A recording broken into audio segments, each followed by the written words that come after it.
Hey everyone, I'm here today taking a look at the Mattel Jurassic World Dino Escape Mega Destroyers Carcharodontosaurus. Now if I just get the dinosaur out of the way here, you can see that there's a new packaging design, and it's got kind of some jungle there, some forestry, this beautiful sunset sky with some pteranodons flying over, and then the fencing there that's all been smashed where dinosaurs have broken free. Really nice design actually, and then blue in the corner there in the Jurassic World logo, so some quite nice background artwork there. And then on the back of the box it's pretty much the same as usual, where it just shows the dinosaur and the action feature. And there's a new Stegosaurus as well in the corner there that's coming out. And here's the Carcharodontosaurus. I will say that the new dinosaurs don't come with the sticker pack like the Camp Cretaceous ones were, and they don't come with a collector card or anything like that. I don't really miss the stickers because it was the same stickers in each one anyway. But anyway, on to the dinosaur. This is a really lovely design, really nice paint job. Quite an earthy paint design, which always looks a bit more realistic to me. This kind of sandy colour with brown and orange stripes going down the back there. And there's some quite nice articulation with this really. The arms go out to the sides and down, as well as going all the way around if you wanted them to. The mouth will open, but it won't stay open because it's kind of part of the action feature, which I'll show you. And same with like a lot of the neck articulation there, it's all tied into the action feature. The tail though, you can pose however you want. That's got a nice swivel to it. And then the legs go out to the side a bit. Quite a bit actually, you can get quite a wide stance, and inwards as well as forward and backwards independently. And then the ankles swivel, which I'm not that keen on, but I guess sometimes it can help to get the dinosaurs to stand more securely, but personally I've never really found it much good, and it just breaks up the sculpt. The spring on the jaw hinge is pretty weak. Like, I was hoping to get one of the figures in its mouth like that, but it just slides out because that hinge, the spring in it, is really weak, so it just doesn't have the power behind it to hold anything in there. Here's a close-up look at the dinosaur. You can see his mouth. The mouth doesn't open that much when you activate the action feature, because there's a button on the back here, and the button's quite a soft rubbery plastic. It always kind of squeezes in when you push it. I mean, the actual plastic on the top there is so soft it flexes inwards as well as the button going in, which is something new. Normally the button's the same kind of hard plastic as the rest there. Doesn't really make much of a difference. I guess it's softer for people's fingers when they're pressing the button. It seems a bit unnecessary though. But anyway, onto the sculpt here. I always like it when they put quills on the back of dinosaurs there, going down the neck and the back. I always think that looks pretty cool. As always, there's a nice amount of detailing. It's got a lot of bumps all over the head there, almost spikes really, on the forehead where it's all coloured brown, and that kind of fades in. There's some orange, just a little bit of orange, as the brown then fades to the sandy colour, which is the main colour. The eye paint job's pretty nice as well. Sometimes you can get kind of wonky eyes. You have to be a bit careful with these Jurassic World dinosaurs, but the eyes on mine are pretty straight. This eye is looking forward more than the other eye, which is kind of going out to the side a bit, but it's not too bad. It doesn't look particularly wonky, really.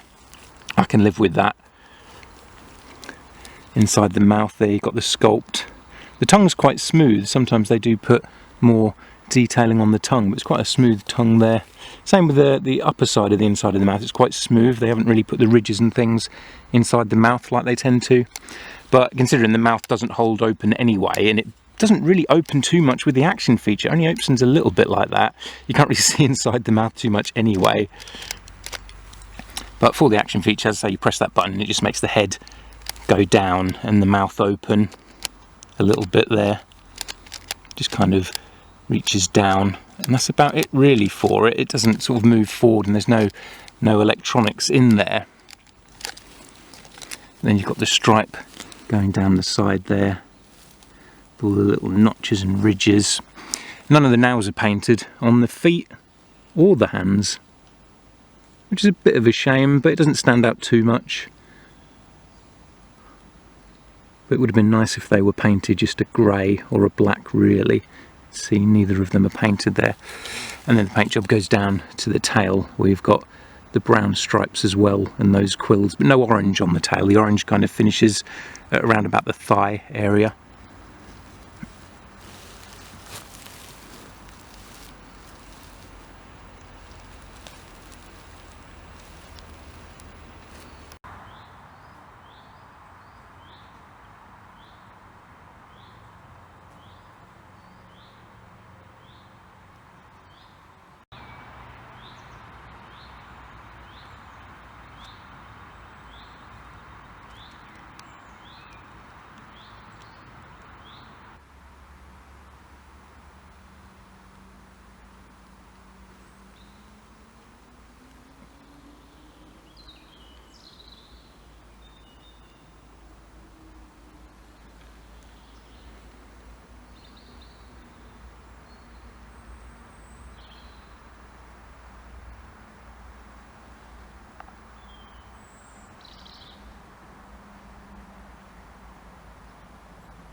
Something really cool about this is that it comes with some accessories, i.e. this kind of metallic muzzle capture gear, which you pull in half like that and then put it round the dinosaur's head and it clips together like that.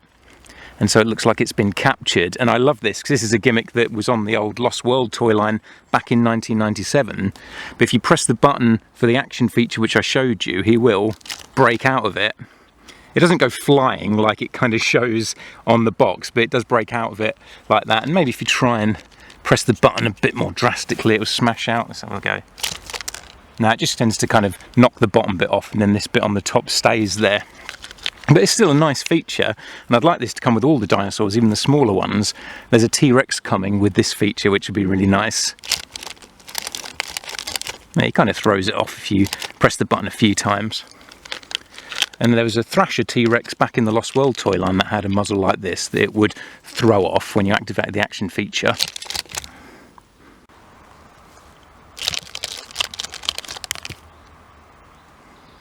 Some quite nice detailing on the capture gear as well. It's almost like cushioning around certain parts on the back there. There's also these hoops here which look like they could maybe have chains put through them to secure the dinosaur if it was being put on a cargo ship or something. And if you've got any like plastic chains you could put through there, but there's some nice little attachments there so you can adapt it if you want to. Pretty much the same on both sides. On the bottom there's kind of a spring sculpted in and little details like that. Some vents there almost to like let the dinosaur breathe through them. And here it is with one of the Lost World dinosaurs with capture gear on. And I have done a review of this a couple of weeks ago if you're interested in seeing some of the older dinosaurs with capture gear on, which also looked really good. They look good together, they kind of fit in well, the Mattel and the Kenner lines there. So if you've got any of the Hunter figures, they look pretty good posed with these new Dino Capture toys as well. And now hopefully we'll start getting some Lost World characters in the Legacy Collection human line. Like Roland Tembo especially, and some of those hunters, since we're now getting capture gear with the dinosaurs, it makes sense to have some humans that are actually hunting them and capturing them. And you can see the Lost World toys had the same gimmick where you'd press the button and they would break out of the capture gear.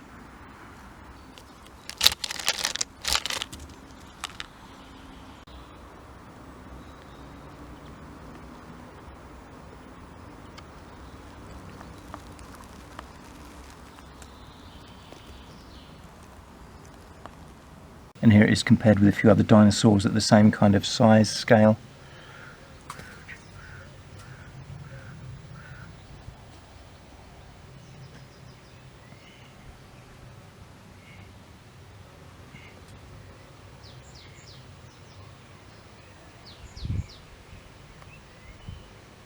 It's the app code for anyone that wants it. So thanks for joining me everyone for this look at the Dino Escape Mega Destroyers Carcharodontosaurus. Really fun features seeing the capture gear make a return.